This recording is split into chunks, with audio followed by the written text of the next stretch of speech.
নমস্কাৰ এই মুহূৰ্তত আহি পৰিছে দেশ তথা ৰাজ্যবাসীৰ বাবে দিনটোৰ আটাইতকৈ গুৰুত্বপূৰ্ণ খবৰ প্ৰচণ্ড গৰমৰ বাবে দুদিনৰ লকডাউনৰ ঘোষণা বন্ধ থাকিব স্কুল অফিস বেংক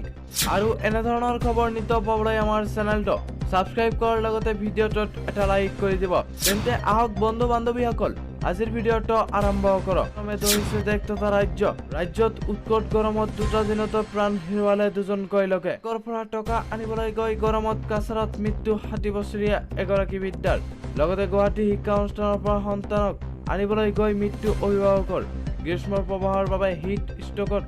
মৃত্যু গুৱাহাটী সেন্ট মেৰিছৰ অভিভাৱকৰ গৰমৰ বন্ধ খোলাৰ লগে লগে ৰাজ্যত বাঢ়িছে গৰম দৈনিক বৃদ্ধি পাইছে পাৰস্তম্ভ ব্যাহত স্বাভাৱিক জনজীৱন পূৰ্বৰ অভিলেখ ভংগ কৰি অস্বাভাৱিকভাৱে বৃদ্ধি গৰমৰ প্ৰকোপ